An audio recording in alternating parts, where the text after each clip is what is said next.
అద్వితీయ warrior episode 41 నుండి 45 మీరు వింటుంది యూనివర్సల్ ప్రీమియం ఆడియో సిరీస్. నాకు తెలియదు, కానీ నువ్వు ఇతర విషయాలలో కూడా ఇంత శక్తివంతుడివేనా? మోహిని తన తళతళలాడే కళ్లతో అర్జునుడి వైపు చూసింది. ఆమె హావభావం చాలా స్పష్టంగా ఉంది. ఇలాంటి బహిరంగ ప్రలోభాన్ని ఏ మగాడూ విస్మరించలేడు. ఆమె స్వయంగా చాలా ఆకర్షణీయమైన అమ్మాయి. ఆమె అందం, శరీరాకృతి గురించి చాలా మంది శిష్యులు మాట్లాడుకునేవారు. చుట్టూ ఉన్నవారందరి నుండి ఉమ్మి మింగే మెల్లని శబ్దాలు వినిపించాయి. సుహాస్ సహచరులు అప్పటికే గాయాలతో బలహీనంగా ఉన్నారు, కాని ఈ దృశ్యం వారిలో రక్త ప్రసరణను వేగవంతం చేసింది. కొందరు ఎంతగా నిశ్చేష్టులయ్యారంటే అక్కడికక్కడే కుప్పకూలిపోయారు. అర్జునుడికి కూడా ఒక్క క్షణం గొంతులో మంటగా అనిపించింది. అర్ధరాత్రి 12:49 అతను ఆరిపోవడం మొదలుపెట్టాడు. అతని శ్వాస వేగవంతమైంది మరియు మోహిని మెడపై అతని పట్టు అప్రయత్నంగా బిగుసుకుంది. మోహిని మెల్లగా మూలుగుతూ తన శరీరాన్ని కొద్దిగా మెలితిప్పింది. తర్వాత కోపంగా, ఇప్పుడు నన్ను ఎందుకు వదలడం లేదు? అని అంది. అలా అంటూ ఆమె తన మృదువైన, సున్నితమైన వేళ్లతో అర్జున్ పట్టును వదులు చేయడానికి ప్రయత్నించింది. కాని అదే సమయంలో, తెలిసి తెలియక, ఆమె అర్జున్ చేతిని తన వైపు లాగి తన రొమ్ముపై ఉంచుకుంది. వెచ్చదనం మరియు అద్భుతమైన మృదుత్వం అర్జున్ అరచేతి గుండా ప్రవహించడం ప్రారంభించాయి. అర్జున్ తన వేళ్ల కింద ఆమె గుండె చప్పుడును అనుభవించాడు. ఆమె సిరల్లో ప్రవహిస్తున్న రక్తం అకస్మాత్తుగా వేగంగా ప్రవహించడం ప్రారంభించింది. అర్జున్ ముఖం. అర్ధరాత్రి 1:34 అతని ముఖం కొద్దిగా ఎర్రబడింది. ఈవిడ ఏం చేయాలని ప్రయత్నిస్తోంది? అతని అసహనాన్ని గమనించిన మోహిని, చిన్నగా నవ్వుతూ, ఇప్పుడు నువ్వేం చేస్తావ్? అంది. ఈ అమ్మాయి తనను కేవలం ఒక ఆటవస్తువులా వాడుకుంటోందని అర్జున్కు అప్పటికే అనుమానంగా ఉంది. ఇప్పటివరకు అతను అలాంటి అమ్మాయిలను చూడలేదు. కాని మోహిని లాంటి అమ్మాయిలు ఎవరి అదుపులోనూ ఉండరని, వాళ్లే ఇతరులను తమ చేతిలో కీలుబొమ్మల్లా ఆడిస్తారని అతనికి అర్థమైంది. నేను కూడా ఇంత తేలికగా మోసపోతానా? అర్జున్ ముఖంలో ఒక చిన్న క్రూరమైన చిరునవ్వు వచ్చింది. అతను తన అరచేతితో గట్టిగా ఒత్తిపట్టాడు. అర్ధరాత్రి 2:16 ఓహ్! మోహిని కళ్ళు పెద్దవయ్యాయి. ఆమె శ్వాస వేగవంతమైంది. అర్జున్ తన ఆటలో చేరతాడని ఆమె ఎప్పుడూ ఊహించలేదు. ఆమె ముఖంపై కొద్దిగా సిగ్గు కనిపించింది. ఆమె కోపంగా అర్జున్ వైపు చూసింది. కాని ఆమె ఏదైనా చెప్పేలోపే, అర్జున్ గట్టిగా నవ్వి వెనక్కి తగ్గాడు.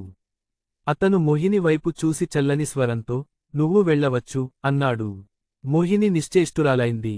తన అందం, ఆకర్షణ ఏమాత్రం ప్రభావం చూపవని ఆమె ఎప్పుడూ ఊహించలేదు. ఇదే అమ్మాయి అందంతో అత్యంత శక్తివంతమైన యోధులను సైతం తలవంచేలా చేసింది. కాని అర్జున్ ఆమెను పూర్తిగా విస్మరించాడు. ఈ అబ్బాయి నిజంగానేనా? తెల్లవారుజాము 3 గంటలు అతను ఒక పురుషుడు. ఆమె అక్కడ కొన్ని క్షణాలు నిలబడి, తర్వాత నవ్వింది. నెమ్మదిగా ఆమె కళ్లలో ఒక రకమైన ఆకర్షణతో కూడిన కాంతి నిండి, అర్జున్ దగ్గరకు వచ్చింది. ఆమె నెమ్మదిగా అతని చెవి దగ్గరకు వంగి మెల్లగా ఊదింది. నువ్వు నిజంగా చాలా ఆసక్తికరంగా ఉన్నావు. తర్వాత ఆమె వెనక్కి తిరిగి తన 1000 రకాల కదలికలతో నడవడం ప్రారంభించింది. ఆమె నడుము అలల్లా కదులుతోంది. దూరంగా నిలబడి ఉన్న సుహాస్ మరియు అతని స్నేహితులు ఈ దృశ్యాన్ని చూస్తున్నారు. వారి నోళ్లు తెరిచే ఉండిపోయాయి. ఆమె అతన్ని తిరస్కరించింది. వారి హృదయాలలో ఒకే ఒక ప్రశ్న ప్రతిధ్వనిస్తోంది. మాకు ఈ అవకాశం లభించి ఉంటే మేమేం చేసి ఉండేవాళ్లం? ఒకవేళ విశాల్ సింగ్ మరియు అతని స్నేహితులకు ఈ అవకాశం లభించి ఉంటే, వారు నిస్సందేహంగా ఈ దివ్యమైన అవకాశాన్ని అందిపుచ్చుకునేవారు. తెల్లవారుజాము 3:46 అది ఒక బహుమతి కంటే తక్కువ కాదు. కాబట్టి వాళ్లు దాన్ని ఎందుకు వదులుకుంటారు? పైగా, వాళ్లు కోల్పోయేది ఏమీ లేదు, పొందేది మాత్రం చాలా ఉంది. మోహిని వెళ్ళిపోయిన వెంటనే, అందరి చూపులు అర్జున్ వైపు తిరిగాయి. అతని ముఖంలో విచారం, నిరాశ స్పష్టంగా కనిపించాయి. చాలా చోట్ల నుండి దీర్ఘ శ్వాసల శబ్దం ప్రతిధ్వనించింది. అర్జున్ మోకాళ్లపై కూర్చుని, అంధీ సంఘ్కు చెందిన కొందరు అపస్మారక స్థితిలో ఉన్న శిష్యుల బట్టల నుండి గుడ్డ ముక్కలను చించి, వాటిని తన చేతులకు చుట్టుకున్నాడు. విశాల్ సింగ్, అతని సహచరులు ఇంకా అర్జున్ వైపే చూస్తున్నారు. కాని వారి ముఖాల్లో సిగ్గు స్పష్టంగా కనిపించింది. మీరు వెళ్ళగలరా? అని అర్జున్ చల్లని స్వరంతో అడిగాడు. తెల్లవారుజాము 4:29 నేను అడిగాను. వారు మెల్లగా తలూపడం మొదలుపెట్టారు. అందరి ముఖాలు వాచిపోయాయి. ముక్కుల నుండి రక్తం కారుతోంది. అయినా కూడా, వారు ఎలాగోలా అద్వితీయ గురుకులానికి తిరిగి వచ్చారు. అక్కడికి చేరుకున్నాక వారు తమ చికిత్సకు ఏర్పాట్లు చేసుకోవడం మొదలుపెట్టారు. ఈ యుద్ధం 3 ప్రధాన వర్గాల మధ్య మరో ఘర్షణ అయినప్పటికీ వారు ఈ పోరాటాలను పట్టించుకోలేదు. యుద్ధం లేకుండా ఎవరూ బలవంతులు కాలేరు, మరియు గురుకులంలోని పెద్దలు తమ యువ యోధులు కష్టాల నుండి నేర్చుకోవాలని కోరుకున్నారు. అర్జునుడు తన చిన్న చెక్క గుడిసెకు తిరిగి వచ్చాడు. అతను తన దగ్గర మిగిలిపోయిన రక్తస్రావాన్ని ఆపే మందును బయటకు తీయాలని అనుకున్నాడు, కానీ తర్వాత ఆగిపోయాడు. తెల్లవారుజాము 5:16 నాకు ఇది నిజంగా అవసరం. నేటి యుద్ధంలో అత్యంత తీవ్రమైన గాయం అతని అరచేతిలో అయిన రంధ్రం. మిగిలిన గాయాలు చిన్నవే. అతను చంద్రశేఖరుడి కత్తిని పట్టుకున్నప్పుడు ఎముక మరియు శక్తి ప్రవాహ నాడులను తాకకుండా ఉద్దేశపూర్వకంగా తప్పించుకున్నాడు. ఇది కేవలం మాంసపు గాయం మాత్రమే. ఇంతకుముందు కబ్రా అనే పువ్వు సాలీడు కాటు వేసినప్పుడు కూడా అతనికి ఇలాంటి గాయమే అయింది. మరియు అతను 4 రోజుల్లో పూర్తిగా నయమయ్యాడు. ఇప్పుడు అతని బంగారు శక్తి కూడా క్రియాశీలమవ్వడం వల్ల అతని గాయాలు వేగంగా నయమవుతున్నాయి. ఇలా ఆలోచిస్తూ అర్జునుడు ఏమాత్రం సమయం వృధా చేయకుండా మళ్లీ నాసికా ప్రవాహ కంఠం వైపు కదిలాడు. అతను అక్కడ కూర్చున్న వెంటనే సౌరశక్తిని గ్రహించాడు. ఉదయం 6:03 అతను ఇది చేయడం ప్రారంభించాడు. తన శరీరంలో డప్పుల మోతలాంటి ప్రకంపనలను అతను అనుభవించాడు. ఎలాంటి హెచ్చరిక లేకుండా బాహ్యశక్తి వేగంగా అతని శరీరంలోకి ప్రవేశించడం ప్రారంభించింది. కొన్ని క్షణాల్లోనే అతను 2 రోజుల ధ్యానానికి సమానమైన శక్తిని గ్రహించాడు. అతని శక్తి స్థాయి పునరుద్ధరించబడటమే కాకుండా మునుపటి కంటే మరింత వృద్ధి చెందింది. మెరుగైన శరీరం యొక్క 8వ దశ. అర్జునుడు తన పిడికిళ్లను బిగించాడు మరియు అతని కళ్ళు ఆనందంతో మెరిశాయి. ఇంత త్వరగా రాబోయే 7-8 రోజుల్లో ఈ స్థాయికి చేరుకోగలనని అతను అనుకున్నాడు, కాని ఇది ఇప్పుడే జరిగింది. పోరాటం నిజంగా అభివృద్ధిని వేగవంతం చేస్తుంది అని అర్జునుడు సంతోషంగా అన్నాడు. ఉదయం 6:48 అతను తన సూర్యతంత్ర సాధనను తీవ్రతరం చేశాడు. ఇప్పుడు అతని శక్తి శోషణ వేగం రెట్టింపు అయింది. 3 రోజుల తరువాత ఇప్పటివరకు అర్జునుడు తన సమయాన్ని ఎక్కువగా నాగ ప్రవాహ కంఠ సాధన చేస్తూ గడిపాడు, కాని ఈ 3 రోజులలో విశాల్ సింగ్ మరియు అతని సహచరులు ఎక్కడా కనిపించలేదు. బహుశా వారు ఇంకా తమ గాయాలను మాన్పుకోవడంలో నిమగ్నమై ఉన్నారేమో అని అర్జునుడు అనుకున్నాడు. 3 రోజుల తరువాత అర్జునుడు ఎప్పటిలాగే గురుకులాన్ని ఊడుస్తున్నప్పుడు విశాల్ సింగ్, లియాఖత్ మరియు ఇతరులు తన వైపు రావడం చూశాడు. ఆ రోజు యుద్ధంలో పాల్గొన్న వారందరూ ఇక్కడే ఉన్నారు. వారి నడకలో ఉత్సాహం ఉంది, వారి కళ్లలో ఒక మెరుపు ఉంది, కాని వారి ముఖాలలో ఎలాంటి భావమూ లేదు. ఉదయం 7:34 అతని కళ్ల చుట్టూ ఇంకా ముదురు నీలి రంగు మచ్చలు ఉన్నాయి. అతని పెదవులు వాచిపోయాయి మరియు అతని ముఖం మీద వాపు ఇంకా పూర్తిగా తగ్గలేదు. అతను చూడటానికి చాలా వింతగా ఉన్నాడు. అర్జున్ అతని వైపు చూసి చిన్న చిరునవ్వుతో, ఏమైంది జూనియర్ విశాల్, నీ చర్మం మళ్లీ దురద పెడుతోంది అన్నాడు. విశాల్ సింగ్ ముఖం ఎర్రబడింది. అతను అర్జున్ను లోతుగా చూసి ఆ తర్వాత ఏమీ మాట్లాడకుండా వచ్చి అతని ముందు నిలబడ్డాడు. అతని కళ్లలో గౌరవం, చిరాకు మరియు ఉపశమనం వంటి అనేక భావోద్వేగాలు కనిపించాయి. సరుకులు ఇవ్వు అని విశాల్ సింగ్ అకస్మాత్తుగా తన చేతిని చాచాడు. లియాఖత్ వెంటనే 2 కుండలను తీసుకువచ్చి విశాల్కు అందించాడు. ఒకటి తన దగ్గరే ఉంచుకున్నాడు. ఉదయం 8:20 దాన్ని పక్కన పెట్టి విశాల్ 2వ కుండను అర్జున్కు అందించాడు. ఏమీ మాట్లాడకుండా విశాల్ వెంటనే కుండను తెరిచి తాగడం మొదలుపెట్టాడు. అటుగా వెళుతున్న అద్వితీయ గురుకులానికి చెందిన కొందరు శిష్యులు వారిని ఆశ్చర్యంగా చూశారు. పొద్దున్నే వారు మద్యం తాగడం చూసి వారు నిశ్చేష్టులయ్యారు. ఇదేం కొత్త ట్రిక్? కొందరు గుసగుసలాడుతూ తమ కుండలను తెరిచి పెద్ద పెద్ద గుటకలు వేయడం మొదలుపెట్టారు. లియాఖత్, అద్భుతం, చాలా బాగుంది అని గట్టిగా అరిచాడు. మిగిలిన శిష్యులు కూడా అతనితో కలిశారు. అర్జున్, విశాల్ సింగ్ ఒకరినొకరు చూసుకొని ఏకకాలంలో తమ కుండలను నేలపై విసిరారు. మద్యం వారి బట్టలపై కారడం మొదలైంది. ఇంతలో చీకటి గది, చీకటి హాలు. ఉదయం 9:07 ఒక క్రమశిక్షణ అధికారి వచ్చి అక్కడ నిలబడ్డాడు. అతని కళ్ళు నిర్లిప్తంగా, గొంతు కఠినంగా ఉంది. గురుకుల నియమాలను ఉల్లంఘించడం, నడిరోడ్డుపై మద్యం సేవించడం, ప్రతి వ్యక్తి నుండి 5 కాంట్రిబ్యూషన్ మార్కులు తీసివేయబడతాయి. వచ్చేసారి శిక్ష మరింత తీవ్రంగా ఉంటుంది. అర్జున్ భుజాలు ఎగరేసి తీసివేయండి అన్నాడు. ఇది నెల రోజుల క్రితం జరిగి ఉంటే చాలా బాధాకరంగా ఉండేది. కాని ఇప్పుడు అది అతనికి లెక్కలేదు. అర్జున్కే అది లెక్కలేనప్పుడు ఇంకో కులదీపక్ విశాల్ సింగ్కు ఎందుకు లెక్కంటుంది? ఎలాగూ అతనికి కాంట్రిబ్యూషన్ మార్కులకు కొదవేమీ లేదు కదా. జాకీర్, అన్నయ్య అర్జున్ ఊడ్చే పని పూర్తి చెయ్యి. ఇంతకుముందు అర్జున్ ఎవరికైతే చుక్కలు చూపించాడో ఆ జాకీర్కు విశాల్ సింగ్ సైగ చేశాడు. సరే జాకీర్. ఉదయం 10:05 అతను వెంటనే చీపురు తీసుకుని పని మొదలుపెట్టాడు. ఇది సరికాదు అని అర్జున్ ఆ క్రమశిక్షణాధికారి వైపు చూపిస్తూ అన్నాడు. కాని అతను అప్పటికే ముఖం చిట్లించి అక్కడి నుండి వెళ్ళిపోయాడు. రా, మనం నీ గుడిసెలో కూర్చుందాం, నేను నీతో కొన్ని ముఖ్యమైన విషయాలు చర్చించాలి అన్నాడు విశాల్ సింగ్. వాళ్ళిద్దరూ అర్జున్ చిన్న గుడిసె దగ్గర ఉన్న ఒక చిన్న చెరువు గట్టు మీద కూర్చుని ఉన్నారు. వెనక విశాల్ సింగ్ స్నేహితులు గుడిసె పైకప్పుకు మరమ్మతులు చేస్తున్నారు.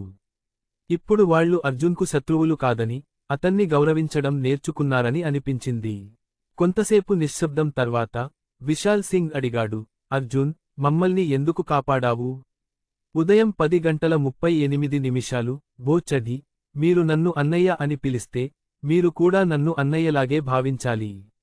ఇదే కారణమై ఉండాలి. నిజంగా? విశాల్ సింగ్ అర్జున్ కళ్లలోకి గంభీరంగా చూశాడు. అర్జున్ నవ్వాడు. అయితే ఏమనుకున్నావు? నేను నిన్ను ఎందుకు కాపాడాను? విశాల్ సింగ్ మౌనంగా ఉండిపోయాడు. అతని మనసులో ఎన్నో భావోద్వేగాలు ఉప్పొంగుతున్నాయి. కొన్ని క్షణాల తర్వాత అతను అన్నాడు, మీరు నన్ను మీ తమ్ముడిగా భావిస్తే నేను కూడా మిమ్మల్ని నా అన్నయ్యగా భావిస్తాను. ఇంతకు ముందు జరిగిన దానికి నన్ను క్షమించండి. నేను దాన్ని ఎప్పుడూ సీరియస్గా తీసుకోలేదు. అర్జున్ భుజాలెగరేశాడు. ఒకరి కళ్లలోకి ఒకరు చూసుకుంటూ ఇద్దరూ గట్టిగా నవ్వారు. బహుశా శత్రుత్వాన్ని మరచిపోవడానికి ఇదే ఉత్తమ మార్గం. ఉదయం 11:23 ఇదే మార్గం, నవ్వు మరియు పరస్పర అవగాహన. ఇప్పుడు విశాల్ సింగ్ ను పూర్తిగా తన అన్నగా భావించడం మొదలుపెట్టాడు. అటూ ఇటూ మాట్లాడుకున్న తర్వాత విశాల్ సింగ్ ముఖం అకస్మాత్తుగా ఎర్రబడింది. అతను సిగ్గుగా, అన్నా, నేను మిమ్మల్ని ఒక ప్రశ్న అడగాలి అన్నాడు. అర్జున్ ఆశ్చర్యంగా విశాల్ సింగ్ వైపు చూశాడు. విశాల్ అటూ ఇటూ చూసి తర్వాత నెమ్మదిగా అన్నాడు, ఆ రోజు నువ్వు ఎవరిని తాకావు? ఏమీ తెలియనట్టు నటిస్తూ అర్జున్ అడిగాడు. విశాల్ మరింత ఆందోళన చెందాడు. అతను అదే విషయాన్ని చెప్పాడు. అతనికి వింతగా అనిపించడం మొదలైంది. అర్జున్ నవ్వి, మీరందరూ మీ కళ్లతోనే చూశారు, అయినా అడుగుతున్నారా? అన్నాడు. మధ్యాహ్నం 12:10 అవును, మాకు సరిగ్గా కనిపించలేదు. మరి నువ్వు నిజంగా ఆమెను తాకావా? అని విశాల్ కళ్ళు పెద్దవి చేసి అడిగాడు. అర్జున్ కొంటె నవ్వుతో, నువ్వు తాకినా ఏంటి తేడా? అన్నాడు. తనే స్వయంగా నా చెయ్యి అక్కడ పెట్టింది. నేను కేవలం ఆమెకు బుద్ధి చెప్పాను అంతే. విశాల్ ఒక దీర్ఘశ్వాస తీసుకుని ఆసక్తిగా అడిగాడు, మరి నీకు ఎలా అనిపించింది? అర్జున్ అనుమానంగా విశాల్ వైపు చూస్తూ, నీకు ఎప్పుడు ఇలాంటి అనుభవం కలగలేదా? అన్నాడు. విశాల్ డోలక్ వాయిస్తున్నట్టుగా తల ఊపి, తర్వాత అనుమానంగా, మరి అన్నయ్య ఎప్పుడైనా ఇలా చేశాడా? అని అడిగాడు. అర్జున్ ఆలోచిస్తున్నట్టు నటించాడు. తర్వాత అతని ముఖంలో ఒక చిన్న చిరునవ్వుతో పాటు ఒక అంతుచిక్కని విచారం కనిపించింది. గతాన్ని తవ్వకు. మధ్యాహ్నం 1:02 విశాల్ ఒక క్షణం మాటలు రాక మౌనంగా ఉండిపోయాడు. తర్వాత నవ్వి, సరే సరే, నువ్వు ఏడాది క్రితం అద్వితీయ గురుకులానికి వచ్చినప్పటి నుండి ఎవరితోనూ కలవలేదు. మరి నీకు ఆ అవకాశం ఎక్కడ దొరికింది? అంటే ఇదంతా నువ్వు గురుకులానికి రాకముందే జరిగి ఉండాలి. 3 ఏళ్ల క్రితం నీ వయసు ఎంత? అని అడిగాడు. 12 అని విశాల్ చెప్పాడు. విశాల్ కళ్ళు పెద్దవి చేసుకుని, అన్నా, 12 ఏళ్లకే అద్భుతం అన్నాడు. అర్జున్ పెదవులపై చిరునవ్వు మెరిసింది. కాని అతని మనసులో ఏదో పాత జ్ఞాపకం తాలూకు బాధ మెదిలింది. అతను ఇప్పుడు ఆమె ఎలా ఉంటుందో, అంతా సవ్యంగా ఉంటుందా అని ఆలోచించడం మొదలుపెట్టాడు. కొన్ని క్షణాల నిశ్శబ్దం తర్వాత విశాల్ గంభీరంగా మారి, అన్నా, నువ్వు మెహర్ విషయంలో జాగ్రత్తగా ఉండాలి అని అన్నాడు. మధ్యాహ్నం 1:44 నువ్వు ఆమె అహం దెబ్బతీశావు. ఆమె అంత సులభంగా వదులుకోదు అంటావా? అని అర్జున్ చల్లని స్వరంతో అడిగాడు. విశాల్ నవ్వడం మొదలుపెట్టాడు. అంటే ఆమె నీకు నేరుగా హాని చేయదు, కాని నిన్ను తన వలలో చిక్కుకునేలా చేయడానికి శాయశక్తులా ప్రయత్నిస్తుంది. ఆమె తన పని పూర్తి చేసుకునే వరకు నిన్ను ప్రశాంతంగా ఉండనివ్వదు. అన్నా, నీ ఆడవాళ్లకు చాలా అదృష్టం ఉన్నట్టుంది. అర్జున్ ముక్కు చిట్లించలేదు. సరే సరే, అది వదిలేయ్. అసలు విషయానికి విను, అని విశాల్ సింగ్ ఒక చిన్న సీసాను బయటకు తీస్తూ అన్నాడు. అన్నా, ఆ రోజు షావ్ మరియు అతని అనుచరులతో పోరాడటానికి నువ్వు చాలా విశ్వశక్తిని ఖర్చుపెట్టావు. ఇది తీసుకో, నేను నీ వాడిని. మధ్యాహ్నం 2:33 నేను దానికి ప్రాయశ్చిత్తం చేయాలనుకుంటున్నాను. అర్జునుడు కనుబొమ్మలు పైకెత్తాడు. అవును, ఇవి చిన్న పునరుజ్జీవన మాత్రలు. వీటిని తీసుకోవడం వల్ల మీ విశ్వశక్తి త్వరగా తిరిగి నిండుతుంది. అర్జునుడు ఈ మందు గురించి ఇంతకు ముందే విన్నాడు. అది తేలికపాటి ప్రభావం చూపే మందు, ముఖ్యంగా 7వ నుండి 9వ దశ వరకు ఉన్న మెరుగైన శరీరాలు గల యోధులకు ఉపయోగపడుతుంది. అర్జునుడి పరిస్థితి ఇతరుల కంటే భిన్నంగా ఉన్నప్పటికీ, అతని సత్యయాంగ్ పద్ధతి అతనికి విశ్వశక్తి లోపాన్ని అనుభూతి చెందనీయలేదు. అయినా, విశాల్ ఉద్దేశాన్ని తిరస్కరించడం సరైనదిగా అనిపించలేదు. అర్జునుడు తిరస్కరించబోతుండగా, విశాల్ కఠినమైన స్వరంతో అన్నాడు. నేను ఎవరి మోక్షాన్ని కాపాడను. సరే అయితే, నేను కాపాడతాను. మధ్యాహ్నం 3:19 నేను తీసుకుంటాను. అర్జున్ సీసాను అందుకున్నాడు. విశాల్ కళ్లలో కొంటె మెరుపు ఉంది. అన్నా, ఇక్కడే ఉండు. నేను నిన్ను ఒక అద్భుతమైన ప్రదేశానికి తీసుకెళ్తాను. ఏ ప్రదేశానికి? అని అర్జున్ సందేహంగా అడిగాడు. విశాల్ ఒక రహస్యమైన చిరునవ్వుతో అన్నాడు. కాస్త ఆగు. నువ్వు నిరాశపడవని నేను వాగ్దానం చేస్తున్నాను. కాళీ అంది అడవి లోపల, అద్వితీయ గురుకుల శిష్యులు ఒక వరుసలో నడుస్తూ దాని లోతుల్లోకి ప్రవేశిస్తున్నారు. సుహాస్ తనను తీసుకెళ్లాలనుకున్న ఆ ప్రత్యేక ప్రదేశం నిజానికి కాళీ అంది పర్వత శ్రేణి లోపల ఉంటుందని అర్జున్ ఎప్పుడూ ఊహించలేదు. ఆ దట్టమైన అడవిలో నడుస్తున్నప్పుడు అర్జున్ అక్కడ చూశాడు. సాయంత్రం 4:03 ఇంత దట్టమైన అడవిలో ఒక స్పష్టమైన దారి ఉంది. మనుషులు పదేపదే రాకపోకలు సాగించకపోతే, అలాంటి దారి స్పష్టంగా ఏర్పడి ఉండేది కాదు. ఇక్కడ చాలా మంది రాకపోకలు సాగిస్తున్నారా? అని అర్జునుడు మనసులో అనుకున్నాడు. అది నిజమేనని అనిపించింది. ఎందుకంటే దూరంగా కొన్ని అస్పష్టమైన ఆకారాలు వారిలాగే ముందుకు కదులుతున్నాయి. అన్నా, ఆ రోజు కాళీ అంది అడవి దగ్గర మనం చంద్రశేఖర్ను, అతని అనుచరులను ఎందుకు కలిశామో మీకు తెలుసా? అని అర్జునుడి కంటే ముందు నడుస్తూ సుహాస్ అడిగాడు. అర్జునుడి ముఖ కవళికలు కొద్దిగా మారాయి. అతనికి ఏదో అర్థమైంది. బహుశా చంద్రశేఖర్, అతని అనుచరులు కూడా కాళీ అంది అడవికి రాబోతున్నారా? సాయంత్రం 4:47 ఖచ్చితంగా నిజమే.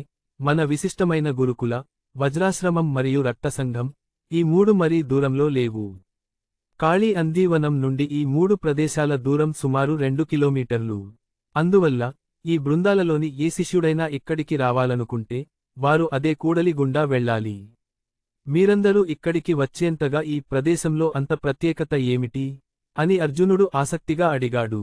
సుహాస్ నవ్వుతూ, అన్నా, మీకు ఈ విషయానికి తెలిసి ఉండకపోవచ్చు. కాళీ అందీవనం లోపల ఒక రహస్య సంత ఉంది.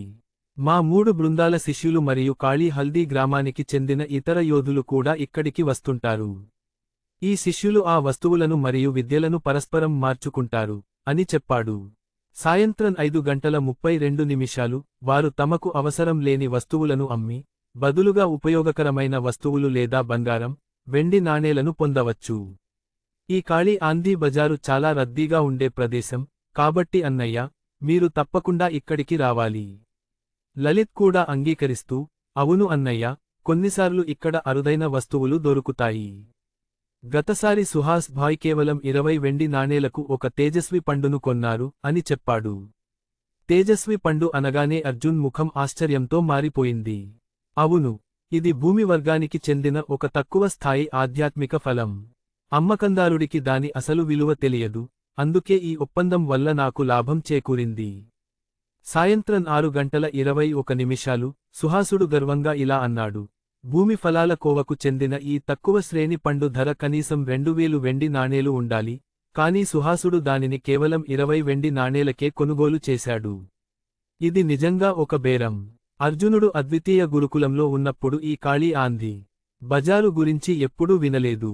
అతను ఎవరితోనూ ఎక్కువగా కలవకపోవడం వల్ల, అతనికి అలాంటి సమాచారం ఏదీ అందలేదు.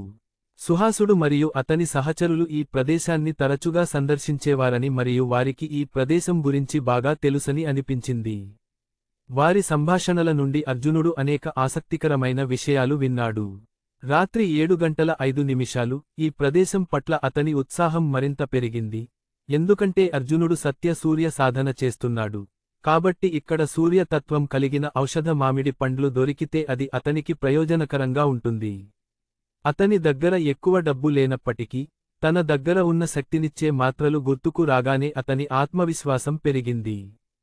కాళీ ఆంధీ బజారు కొంత దూరంలో ఉండటంతో అందరూ మాట్లాడుకుంటూ ముందుకు సాగారు. అకస్మాత్తుగా అర్జునుడు, మన అద్వితీయ గురుకులంలో 11వ పెద్ద ఎవరైనా ఉన్నారా అని తమ్ముడు సుహాస్ను అడిగాడు.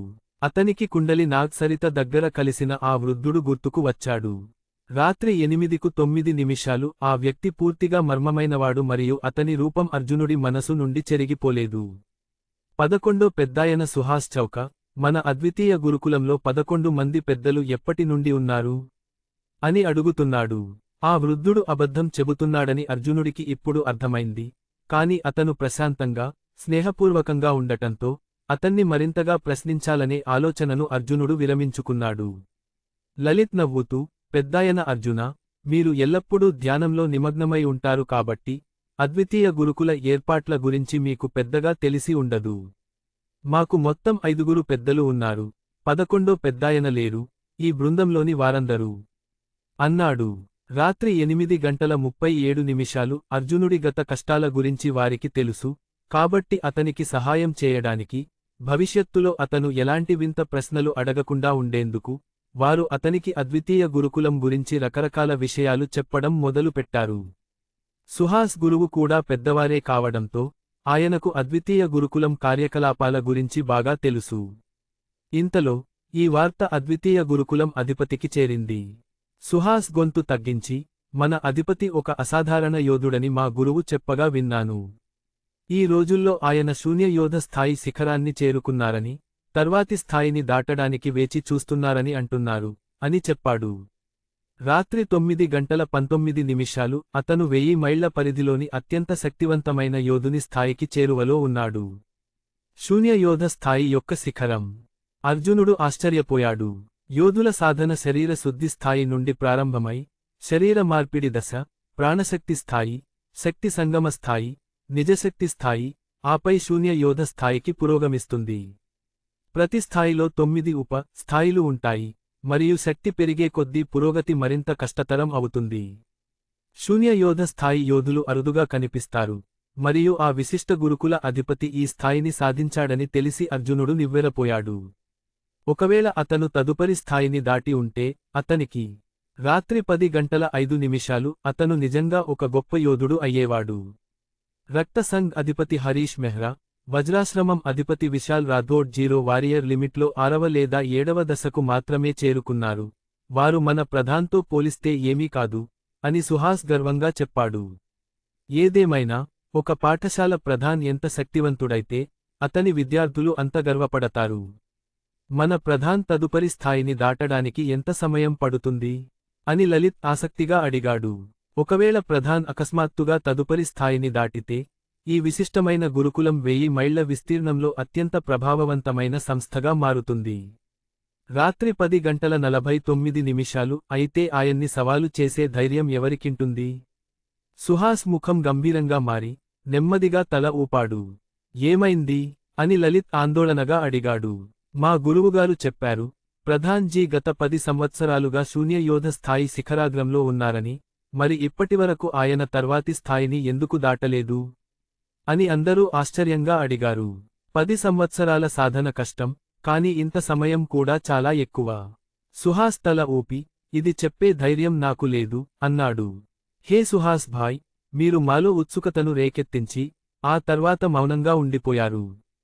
ఏదో రహస్యాన్ని సగం బయట పెట్టినట్లుంది. నీరజ్ రాత్రి 11:33 సరదాగా ఫిర్యాదు చేయగా, మిగతా వారందరూ చెప్పమని సుహాస్ను ప్రోత్సహించారు.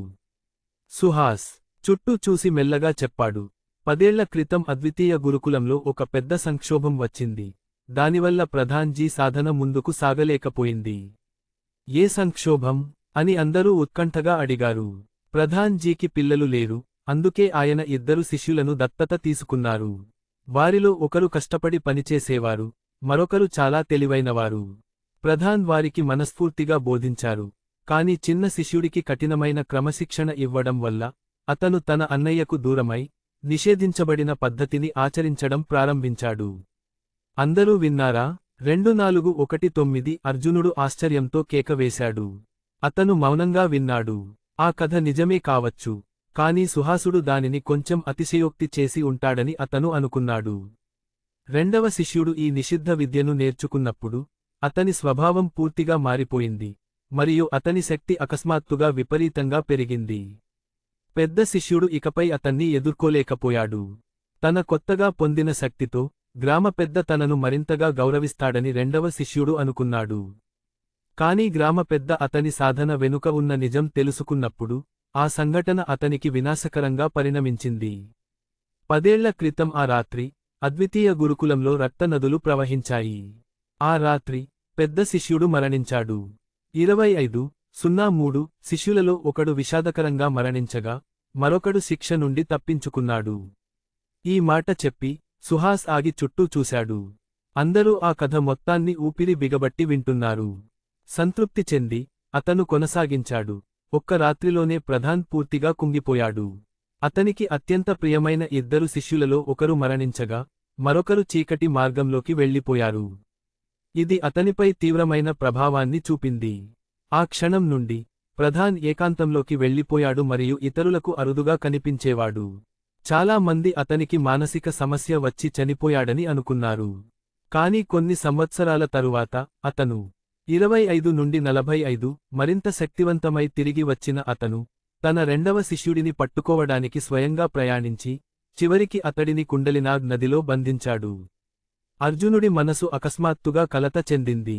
అతనికి ఆ రహస్యమైన 11వ పెద్దాయన చివరి మాటలు గుర్తుకు వచ్చాయి. నేను ఇక్కడికి నిధి కోసం రాలేదు, నేను ఒకరిని కలవడానికి వచ్చాను. ఎవరిని కలవాలనే విషయంలో కుండలినాగ్ నదిలో బంధించబడిన వ్యక్తి ఖచ్చితంగా అతనేనని అర్జునుడికి ఇక ఏమాత్రం సందేహం అవసరం లేదు. సరిగ్గా అదే క్షణంలో ముందు నుండి గందరగోళం మరియు సందడి శబ్దాలు వినిపించాయి. అర్జునుడు పైకి చూడగా దట్టమైన అడవి మధ్యలో ఒక విశాలమైన బహిరంగ ప్రదేశం కనిపించింది. అక్కడ ఒక పెద్ద సంత ఉంది. 26 నుండి 30 అక్కడి వాతావరణం ఎలా ఉందంటే 3 గురుకులాల వారు చిన్న పెద్ద దుకాణాలను ఏర్పాటు చేసి వాటిలో రకరకాల వస్తువులను అమ్ముతున్నారు. ఆ దృశ్యం చాలా ఆసక్తికరంగా ఉంది.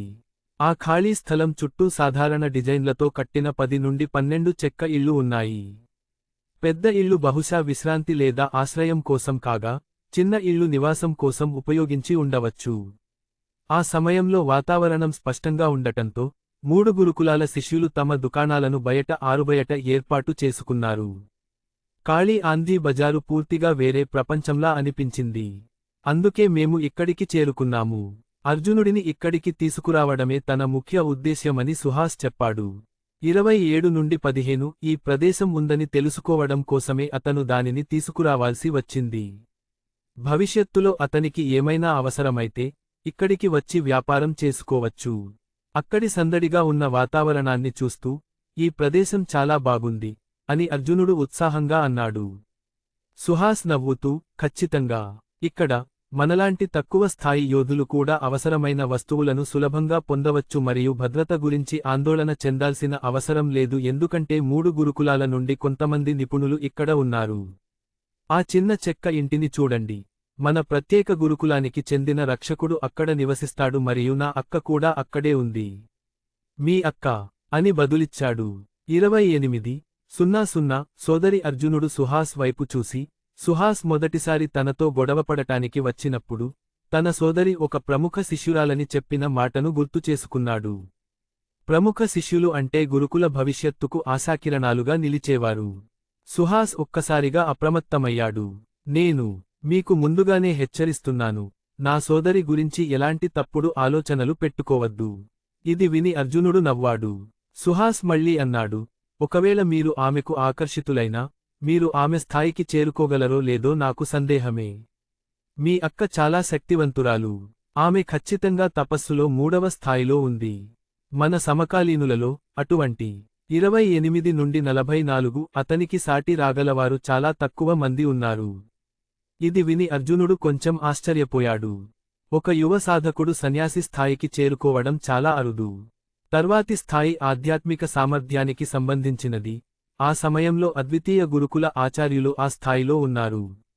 మీ సోదరి అంత ప్రతిభావంతురాలైతే మీరు కేవలం శారీరక శిక్షణ దశలోనే ఎందుకు ఉన్నారు? అని అర్జునుడు ఆశ్చర్యంగా విశాల్ను అడిగాడు. ఈ ప్రశ్న విశాల్ చెవిన పడగానే అతను వెంటనే అసౌకర్యానికి గురయ్యాడు. కాసేపు మౌనంగా ఉండి అతను తటపటాయిస్తూ ఇలా బదులిచ్చాడు. నేను అంత సమర్థుడిని కాదన్నది నిజమే, కానీ చింతించకండి, నేను మరింత కష్టపడతాను. 29 నుండి 26 ఏదేమైనా కొత్త విద్యార్థివైన నిన్ను నన్ను మించిపోనివ్వలేను. గత కొన్ని రోజులుగా అతని చేతిలో తాను ఎదుర్కొన్న ఓటమి విశాల్లో పోటీతత్వాన్ని మేల్కొల్పిందని అర్థం చేసుకున్న అర్జున్ కొద్దిగా తల ఊపాడు. రా, ముందు నేను నిన్ను మా అక్కకు పరిచయం చేస్తాను. ఆమె రక్షణలో ఈ బ్లాక్ సమీర్ ట్రేడ్ అసోసియేషన్లో మనం పనిచేయడం సులభం అవుతుంది. అక్కను కలవడం గురించి వినగానే అందరి ముఖాలు గంభీరంగా మారాయి. విశాల్ తనను తాను సర్దుకుని తన బట్టలను దులిపి సరిగ్గా ధరించడం ప్రారంభించాడు. అతను తన అక్కకు చాలా భయపడుతున్నాడో లేదా ఆమెను అమితంగా గౌరవిస్తున్నాడో స్పష్టంగా కనిపించింది. విశాల్ యొక్క 30 నుండి 10 మీ అక్క పేరు ఏమిటి? అని అర్జున్ లలిత్ను మెల్లగా అడిగాడు. సువర్ణ చెడ్డ పేరేమీ కాదు, కాని ఆమె ఎలాంటిదో అర్జున్కు ఇంకా అంతుబట్టలేదు. కొద్దిసేపటికే వారు ఒక చెక్క ఇంటి దగ్గరకు చేరుకున్నారు.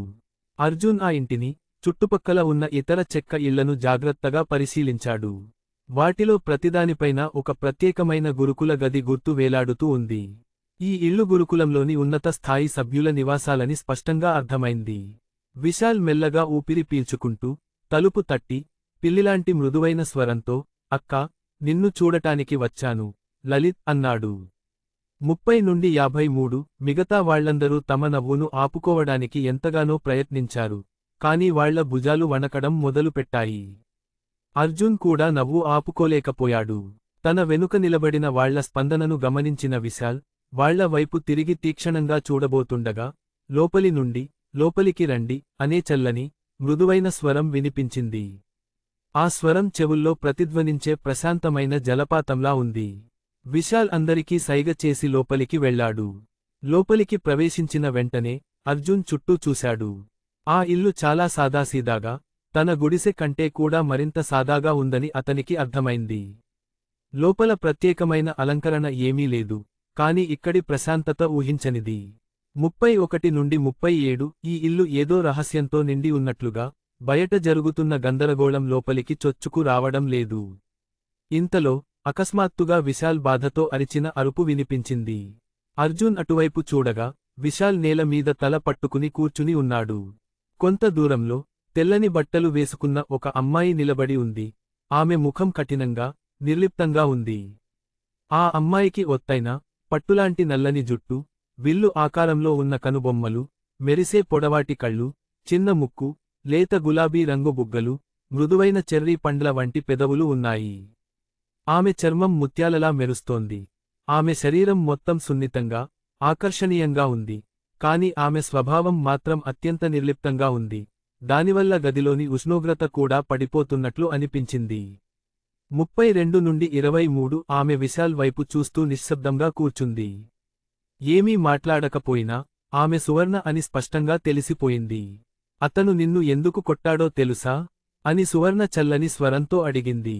విశాల్ మొదట తల ఊపాడు. ఆ తర్వాత తన సోదరి కళ్లలోని ప్రమాదకరమైన చూపును చూసి వెంటనే అవునని తల ఊపాడు. అయితే చెప్పు.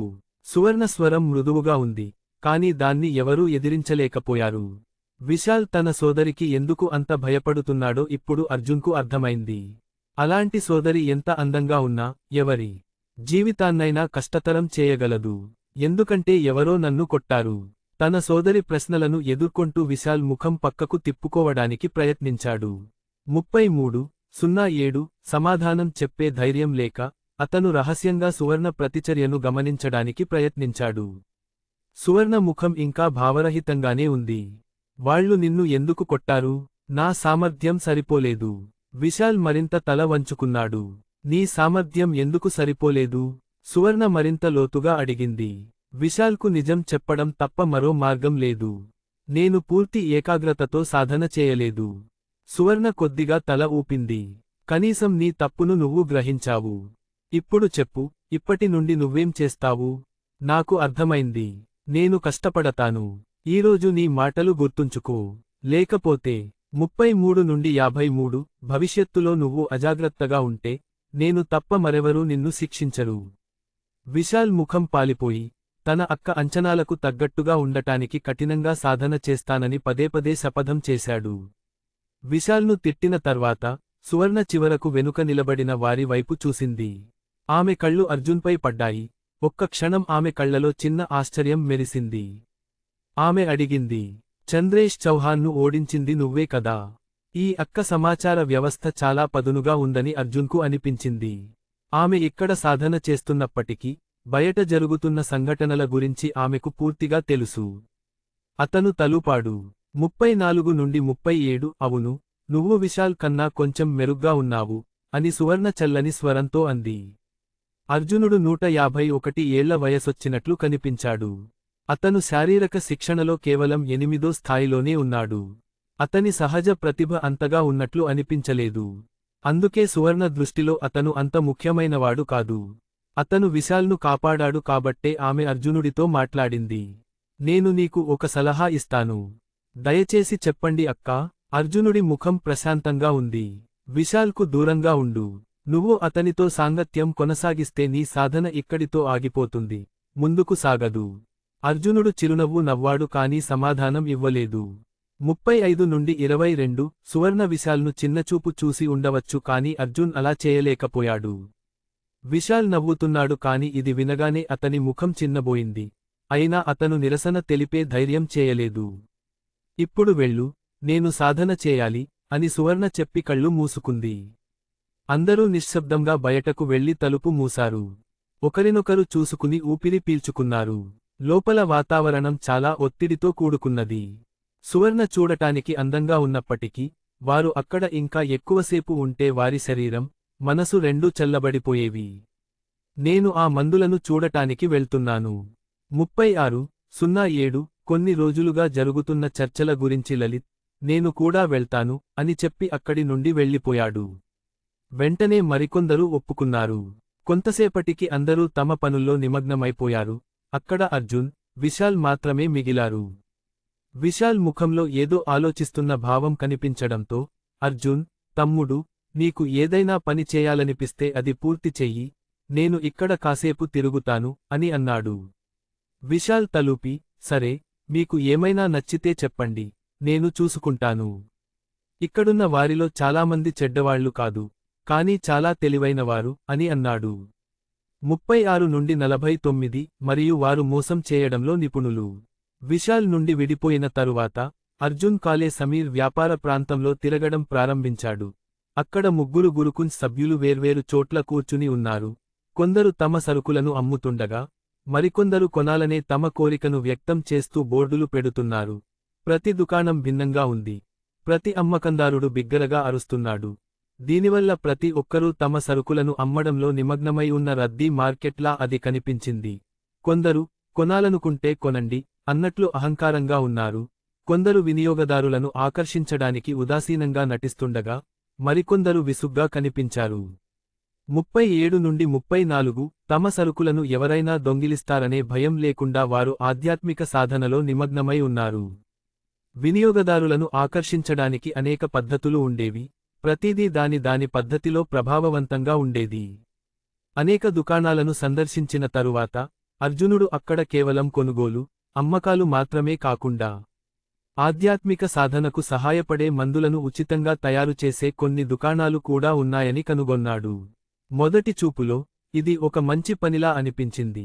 కానీ వాస్తవానికి ఈ కొత్త సిక్కులకు అనుభవం పరిమితంగా ఉన్నందున మందులు తయారు చేసేవారు తమ నైపుణ్యాలను మెరుగుపరుచుకోవడానికి ఇది కేవలం ఒక మార్గం మాత్రమే. వారు తయారు చేసిన 10 మందులలో 8 చెడిపోయాయి. అందువల్ల వారి దుకాణాలు తరచుగా ఖాళీగా ఉండేవి. 38 నుండి 19 అనుభవజ్ఞులైన వైద్యులు చాలా అరుదుగా ఉండటం వల్ల అలాంటి దుకాణాలు ఎక్కువగా ఉండేవి కావు. అర్జునుడు ముఖ్యంగా ఉష్ణశక్తి ఉన్న వస్తువులపై దృష్టి పెట్టాడు. అతను వ్యాపార ప్రాంతంలోకి ప్రవేశించగానే అతని ఛాతీలోని సూర్యతత్వం తీవ్రంగా స్పందించి ఇక్కడ అనేక శక్తివంతమైన ఉష్ణతత్వ నిధులు ఉన్నాయని సూచించింది. కాని ఈ సంక్షిప్త సందర్శన తర్వాత కూడా అతనికి తక్కువ స్థాయి వస్తువులు మాత్రమే కనిపించాయి. కుండలికా నాగ మూలం నుండి వెలువడే శక్తితో పోలిస్తే అతను చూసిన మూలికలు చాలా బలహీనంగా ఉన్నాయి, కాబట్టి అతను వాటిపై దృష్టి పెట్టాడు. 39:02 అతను శ్రద్ధ పెట్టలేదు. అతనికి కొన్ని వస్తువులు నచ్చాయి, కాని వాటి ధర అడిగినప్పుడు అతను కేవలం తల ఊపాడు. అవి ఎంత ఖరీదైనవంటే వాటిని కొనడం అతను ఊహించలేకపోయాడు. సుమారు అరగంట పాటు అటూ ఇటూ తిరిగిన తర్వాత అతను ఆ చిన్న పునరుద్ధరణ పానీయాల నిజమైన విలువను గ్రహించాడు. ఈ పానీయాలు 7వ నుండి 9వ స్థాయి శరీర శిక్షణ సాధకులకు మాత్రమే ఉపయోగపడతాయి కాబట్టి వాటి ధర సుమారు 52 బంగారు నాణేలు. విశాల్ ఇచ్చిన సీసాలో 10 మాత్రలు ఉన్నాయి, అంటే మొత్తం విలువ 500 బంగారు నాణేలు. కాని 500 బంగారు నాణేలు నిజంగా పెద్ద మొత్తం కాదు. ఒక దుకాణం మధ్యలో అగ్ని రంగులో ఉన్నది ఒకటి ఉంది. 39 నుండి 49 అక్కడ ఒక రాయి ఉంచబడింది. దాని నుండి అర్జునుడు అత్యంత తీవ్రమైన ఉష్ణశక్తిని అనుభవిస్తున్నాడు. ఆ కుండలికా నాగు ఆ మూలం నుండి ఎంత ఉష్ణశక్తిని విడుదల చేస్తుందో అతను అంచనా వేయలేకపోయాడు. ఆ రాయి యొక్క శక్తిని తాను గ్రహిస్తే కనీసం 2-3 చుక్కల సూర్యామృతాన్ని కూడగట్టగలనని అర్జునుడు దృఢంగా విశ్వసించాడు. ఇది సాధారణ ఉష్ణశక్తి సాధన ద్వారా అనేక రోజుల కఠోర శ్రమకు సమానం. ఆ దుకాణం యజమాని అంత సులభంగా బేరానికి ఒప్పుకోడని, తక్కువ ధరకు అస్సలు అమ్మడని తెలిసినప్పటికీ అతను వదులుకోవడానికి సిద్ధంగా లేక కూర్చున్నాడు. 40 నుండి 29 ఎవరో తన దగ్గర డబ్బు అప్పు తీసుకుని తిరిగి చెల్లించలేదేమో అన్నట్టు ఆ దుకాణదారుడి ముఖంలో ఒక రకమైన భావం ఉంది. అతను అర్జునుడి వైపు ఒకసారి చూసి ఆ తర్వాత అతన్ని పూర్తిగా పట్టించుకోలేదు. అర్జునుడు మొదట కొన్ని ఇతర వస్తువులపై ఆసక్తి చూపించి వాటి ధరలు అడిగాడు. ఆ దుకాణదారుడి కళ్ళు బంగారు నాణేలతో మెరుస్తున్నాయి. అతను మామూలుగానే ధరలు చెప్పాడు. అప్పుడు అర్జునుడు అనుకోకుండా ఆ ఎర్రరాయి ధర అడిగాడు. దీని ధర ఎంత? దుకాణదారుడు గట్టిగా నవ్వి కొన్ని మాటలు చెప్పాడు. నా దుకాణంలో ఇదే అత్యంత ఖరీదైన వస్తువు. దీని ధర 3000 బంగారు నాణేలు. అర్జునుడికి ఏమీ అర్థం కాలేదు. 41 నుండి 10 అతనికి వచ్చిన ధర చాలా ఎక్కువగా ఉంది. అది అతని కొనుగోలు శక్తికి మించినది, కాబట్టి అతను ఎలా బేరమాడగలడు? అతను ఆ రాయిని తిరిగి పెట్టి వెళ్లడానికి సిద్ధమవుతుండగా ఎవరో అతని భుజం మీద మెల్లగా తట్టారు. అతను తల తిప్పి చూడగా ఒక మనోహరమైన చిరునవ్వు అతని వైపు చూస్తోంది. అయితే నిజంగా నువ్వేనా అని హుమైరా కొంచెం ఆశ్చర్యంగా అంది. ఏమిటి పని అని అర్జున్ కనుబొమ్మలు పైకెత్తి అడిగాడు. నిజం చెప్పాలంటే అతనికి ఆ అమ్మాయి మీద ఎలాంటి ప్రత్యేక ఇష్టం లేదు. ఆ సమయంలో ఆమె పద్ధతిగా దుస్తులు ధరించినప్పటికీ ముందు రోజు ఆమె ప్రవర్తన అర్జున్ మనసులో ఆమెపై ఒక ప్రతికూల అభిప్రాయాన్ని కలిగించింది. 41 నుండి 52 అర్జున్ ఉదాసీనతను గమనించిన హుమైరా కళ్లలో అసంతృప్తి కనిపించింది.